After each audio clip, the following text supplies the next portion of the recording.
Selamat siang, pagi, sore, malam semuanya. Sini saya Amirul Taki akan menjelaskan tentang We have Feynman, there's plenty of room at the bottom, bagian atoms in a small world, dan high school competition. Pertama, atoms in a small world. Jika kita masuk ke dalam dunia yang sangat-sangat kecil, anggaplah dunia dengan sebesar sirkuit 7 atom atau skala nano, maka akan didapati bahwa atom dalam skala tersebut berperilaku seperti tidak ada dalam skala besar. Hal ini dikarenakan atom memenuhi hukum mekanika kuantum, di mana mekanika kuantum ini sebagaimana kita ketahui adalah bagian dari ilmu fisika yang menjelaskan mengenai hal-hal yang sangat kecil seperti atom, molekul, subatom, dan sebagainya. Nah, jadi semakin jauh kita ke bawah dan bermain sekitar atom di bawah sana, maka akan semakin kita dapati bahwa hukum yang bekerja itu semakin berbeda, dan kita dapat berharap dapat melakukan sesuatu yang berbeda. Nah, dengan hukum yang berbeda ini, pada mekanika kuantum terdapat berupa fenomena-fenomena unik. Nah, dapat kita awali pertama melalui interpretasi partikel pada mekanika kuantum, yaitu dapat diinterpretasikan oleh fungsi gelombang atau wave function. Seperti yang ada untuk memudah ilustrasi dapat kita lihat seperti gambar ini. Nah, jika amplitudo dari gelombang dikuadratkan, maka dapatkan fungsi distribusi probabilitas, di mana distribusi probabilitas ini merupakan interpretasi dari probabilitas posisi partikel yang ingin kita ketahui. Jadi semakin menjauhi dari sumbu X ini, maka semakin besar probabilitas posisi partikel tersebut berada di sana. Nah, fungsi gelombang pada mekanika kuantum bersifat tiga dimensi, merupakan fungsi kompleks dan harus memenuhi persamaan Schrödinger seperti yang ada pada gambar ini. Lalu fenomena kedua yaitu dualisme partikel gelombang, di mana fenomena ini berdasarkan eksperimen dua celah. Jika kita melakukan eksperimen ini pada skala makro, maka akan kita dapati bahwa bola pinball atau sesuatu yang besar yang tercetak pada layar itu adalah sesuatu yang di depannya tidak terhalangi oleh papan atau bola pinball yang dapat melewati celah.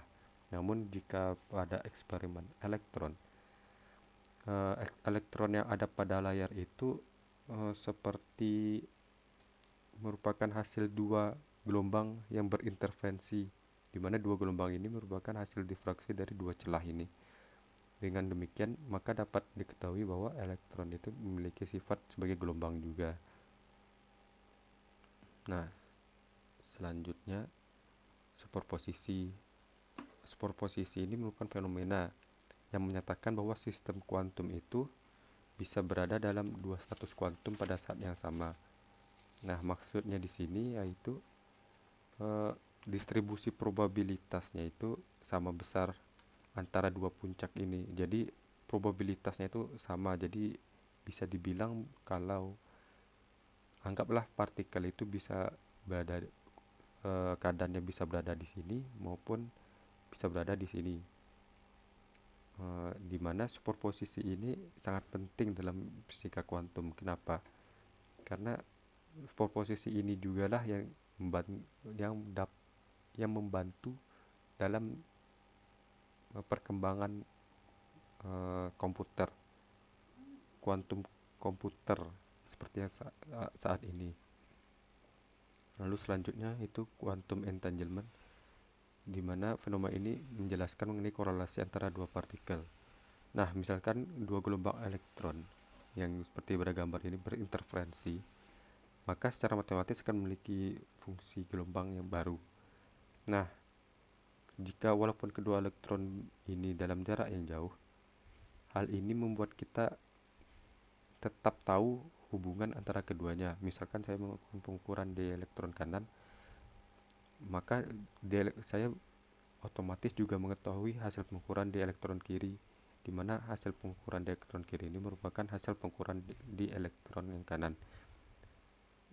yang dimana walaupun berkorelasi, hasil pengukurannya tidak sama. Misalkan saya mengukur di kanan A, maka dapat korelasi di kiri itu B. Dan sebaliknya, jika saya mendapatkan kanan B, maka dapat kiri A. Dan uniknya jika kita pisahkan kedua elektron ini sesama di ujung alam semesta yang jaraknya 500 miliar tahun cahaya, maka korelasi ini tidak akan berubah. Tetap saja elektron ini memiliki korelasi antara satu dengan yang lainnya. Dengan ini maka quantum entanglement ini membantu dalam perkembangan proses penyampaian informasi, dimana jika menerapkan quantum entanglement ini, maka proses penyampaian informasi kita akan memiliki kecepatan yang jauh melebihi kecepatan cahaya. Selanjutnya quantum tunneling. Fenomena quantum tunneling ini menyebutkan adanya kemungkinan partikel menembus suatu dinding. Nah, kenapa? Karena berdasarkan teorinya, fungsi gelombang yang memenuhi dinding itu akan meluruh secara eksponensial. Jadi jika kita buat dinding itu setipis mungkin, maka fungsi gelombang yang meluruh secara eksponensial itu juga akan semakin sedikit.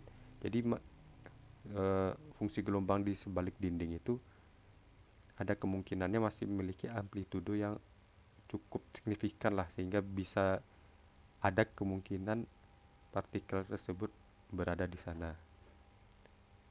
Nah, selanjutnya itu ketidakpastian Heisenberg, di mana Heisenberg menyatakan bahwa momentum dan posisi itu tidak bisa ditentukan secara bersamaan. Nah, dari gambar yang saya klik ini dapat kita ketahui bahwa gelombang ini memiliki panjang gelombang tertentu, sehingga kecepatannya juga dapat kita ketahui, sehingga momentum dapat dengan jelas kita ketahui juga. Namun kekurangannya bahwa pada gambar ini kita tidak bisa mengetahui posisi dari partikel atau sistem kuantum. Kenapa? Karena jika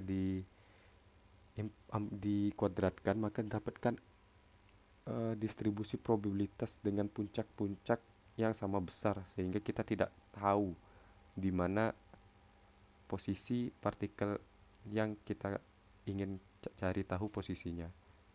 Nah, kebalikan dengan gambar ini. Kalau gambar ini kita mengetahui dengan jelas di mana posisi partikel, tapi kita tidak mengetahui tidak mengetahui momentumnya. Hal ini dikarenakan untuk membentuk wave function seperti ini dibutuhkan wave function dengan variasi momentum yang sangat banyak, kalau bisa melebihi tak hingga, sehingga didapatkanlah wave function seperti ini. Jadi dengan wave function seperti ini yang merupakan hasil gabungan dari momentum berbeda, maka momentum tersebut tidak dapat diketahui. Nah, biasanya untuk para ilmuwan, jika ingin mengetahui momentum dan posisi, maka mereka akan lebih memilih untuk mencari probabilitasnya, tidak memilih untuk mencari salah satunya yang pasti. Nah, seperti pada gambar ini, pada gambar yang ungu ini, probabilitas momentum dan probabilitas posisi memiliki nilai masing-masing, sehingga bisa didapatkanlah posisi dan momentumnya berdasarkan probabilitas. Nah, selanjutnya yaitu fenomena kuantisasi energi, di mana sebagaimana kita ketahui kuanta itu artinya adalah paket. Nah, berdasarkan gambar yang di kiri ini, panjang gelombang yang kita punya kita kuantisasi atau kita paketkan dengan menahan kedua ujung senar misalnya, dan menghasilkan panjang gelombang yang berbeda-beda. Nah, jika kedua ujung senar ini kita gabungkan, maka akan memiliki tingkat energi yang berbeda-beda. Di mana panjang gelombang semakin pendek, maka tingkat energinya akan semakin besar. Nah, jika semakin panjang gelombang, maka tingkat energi akan semakin rendah. Di mana elektron biasanya kalau berpindah ke tingkat energi yang lebih tinggi itu kan membutuhkan energi, biasanya menyerap energi elektron. Nah, saat turun ke tingkat energi lebih rendah pun, maka elektron akan mengemisikan atau mengeluarkan energi yang dia dapat tadi untuk naik ke tingkat lebih tinggi tadi. Sehingga jika diplot maka akan nampak warna-warna diskrit seperti yang ada pada gambar, yang merupakan eksperimen dari Max Planck. Nah, kembali ke atoms in small world, pada skala kecil kita tidak hanya melibatkan rangkaian atau sirkuit listrik saja, akan tapi juga melibatkan kuantisasi energi level dan interaksi dari kuantas spin.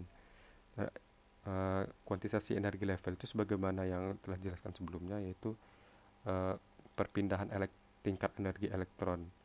Nah, sedangkan spin kuantisasi ini menjelaskan tentang spin atom sebagaimana yang telah pernah ditayangkan oleh Pak Gia, yaitu yang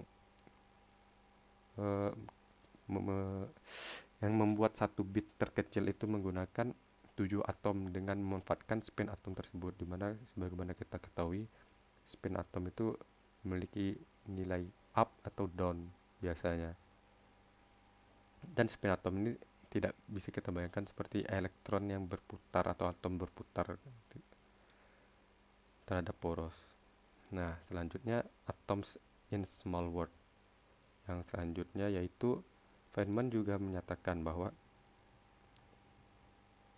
kita tidak bisa membuat dua mesin besar yang memiliki ukuran sama persis, akan tapi jika mesin hanya setinggi 100 atom, maka kita hanya perlu membuatnya benar-benar sesuai dengan error setengah dari 1%